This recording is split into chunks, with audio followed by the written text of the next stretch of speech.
And Jesus is alive. Musumba Nazalo omwana ali wano. Mulete, muyite.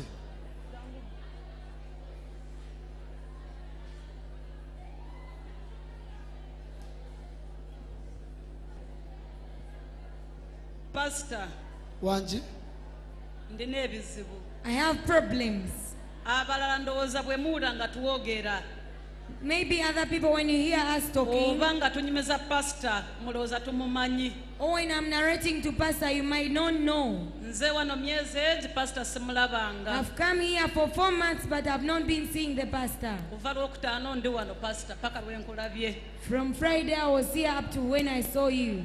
Ndowooza okusiiba kwange kuva Lwokutaano wangamba siiba oyogera ensonga ye yentuusiza okulaba ssebo. Okay. Buzibu ki? What's the matter? Ndi mukyala Mutoolo. She's a Mutoro. My mother is a Mudinka from Sudan. Mama we Mudinka okuva Sudani. Era babadde wano ba mama bange. Those ladies who have been here are my mothers. Baleke. Pastor, nafuna olubuto nkyali ku lujja, nkyali mu ssomero. I got pregnant when I was still at home. I gave birth to that daughter. Nenzaala omuwala ono mwana wange asooka. She's my firstborn. Bwe namala omuzaala omwami n'atantwala ne yeeyongera kusoma nze nensigala ku lujja.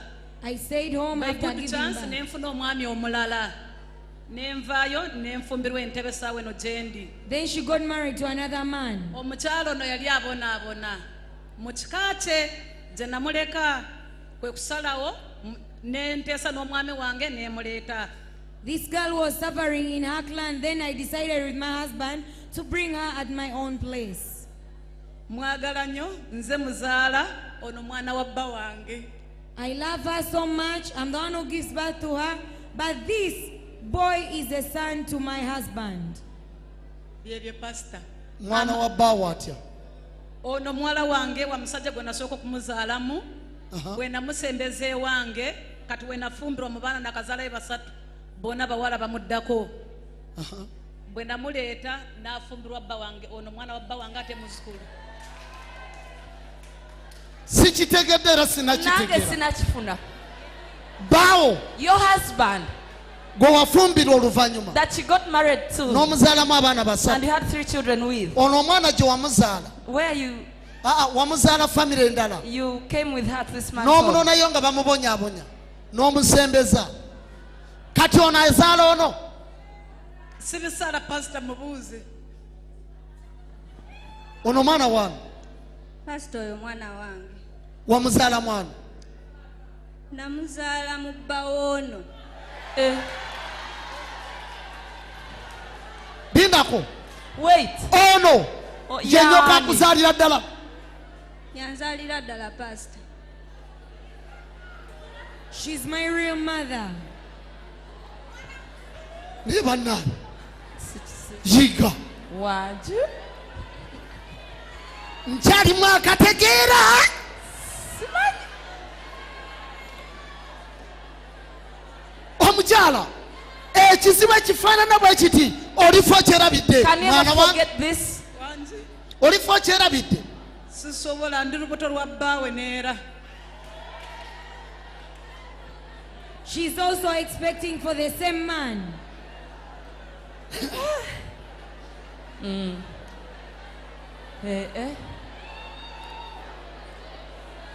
Sinachika.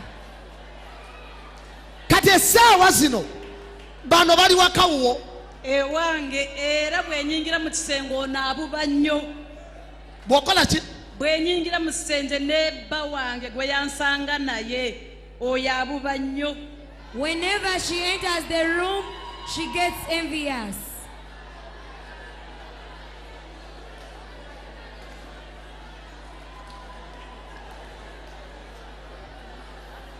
Abayi.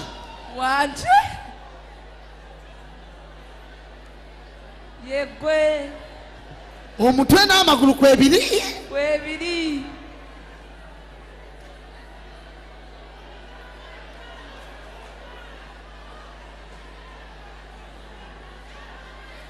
okumugoba we waka wanzi lwaki tomugoba pasita bamwagala nnyo basula nange sibitegeere Wanje era na luno olulwesi kyafuna wanje nze nanyini maka Eh. ekinyita omusajja era mbadde muleeta n'atuddukirako mu paaka naye mbadde muleeta kabitegedde bwe mugambye tugenda wa pasita iganagamba oyo aswaza abantu kankomewo atubuzeeko. She was bringing the husband, but he stopped on the way and said, I'm not going there. kakati kyaliwo kyakoma tebakyayagalana oba nakati baagalana. Omwami lwabula ewaka ne muwala wange abula nnyabo obadde wombuuza biki obukadde bwa nnaku zino biki byebyo byendimu. Naye naawe tubeere siri n'omanya nti omusajja How can you know that your azadde husband muwala wo omwana has had a child with your n'oddamu daughter, n'oteekawo and then you also put ate oba amaka gange ndageewo atalina mange wanje ndageewo atalina mange ngono yansangawo kyenva mbe manye ng'omwana mukulu bw'ati tugenda kubatiza nsanga amanya gabba wange ge gali ku bbaluwa y'abatisimu.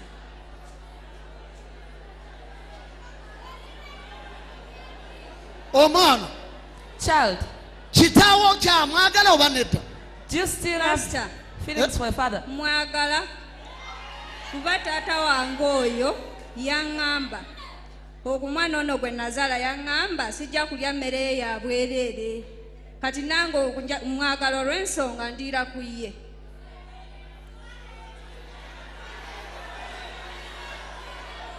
wava ku ki okuterebuka oweegatte ne kitaawo? Wanji pastor. wava ku ki okwagala kitaawo? Pastor, tata oyo gwayitanga taata wange nze bingi bye yandaga kuba gye nali mbonaabona nnyo. kati okyayagala omuzaalireyo omwana omulala? Njagala ate lwaki anzaalamu omu nandekaawo.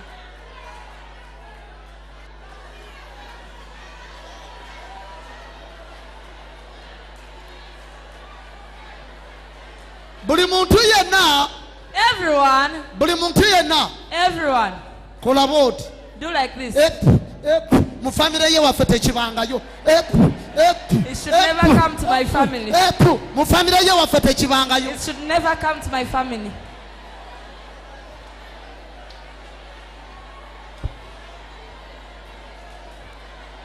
kati kambuuze Now let me ask. wakkiriza okusyalinga omusajja n'omwana wo? kyekindese pasito nsalire muba nzire ewaffe muleke mudya nzireyo. maama wayawukane ne kitaawo?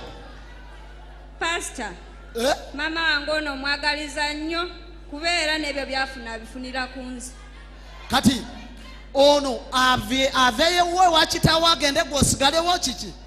Abeerewo kuba namusangawo kuba nze nange omusajja yanzaalamu aŋŋamba emmere ye ndya ya bwereere ffenna tubeerewo. mwena osazewo mwena mubeerewo? Tubeerewo ate nze nagenda ani ananzaalamu. okkiriza okubeera ne muwalawo? Nedda pasita kangende nonye transport nzire ewaffe. tokaaba tokaaba.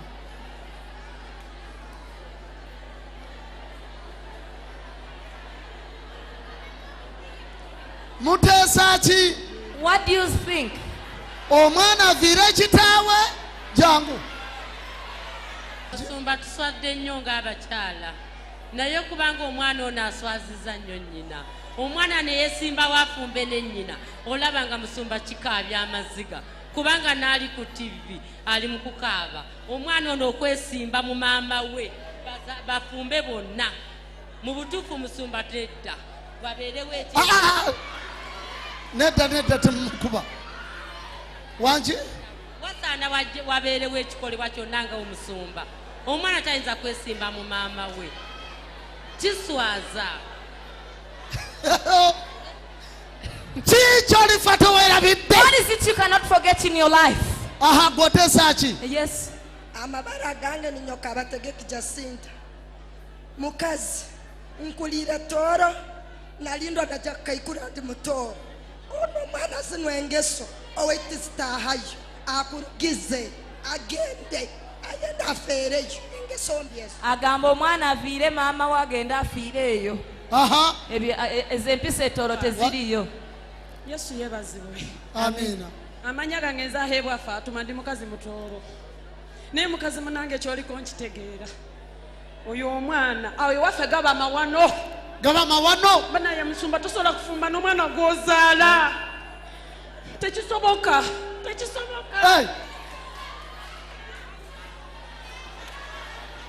musumba omukazi oyo alina n'omutima kubanga nze ne wano situuka ne wano totuuka sisobola kubanga oyo mwana wa kibi gwazadde. aha wangi banayo otuswaziza naye mwawulidde ensonga y'omwana n'omwana yagambye kitaawe yamulangira emmere n'amugamba emmere yange tojja kulya The yabwereere stepfather said, olina "She will not gisasula eat kati food for omwana nothing." yandikoze atya. What would she have done? aha pasita nze ntambula n'ennyenda What? atirisi nembeera mu mikwano nenvaawo nesirya mmere naye nga sifumbye na babeerawo maama bati. wange. Oh, sisobola kufumba era wakoze kibi nnyo ekyo tambula ogende. aha wangi taata musumba mwana gwe watuwemudde ffe tunanya bazadde n'owemula nnyoko olunyoka azalira ddala mwana gwe ffe bazadde batufaako neffe tubonaabona kuba bazadde tasuula omwana gwe yimirira ku bigero ebyo. Jesus is alive.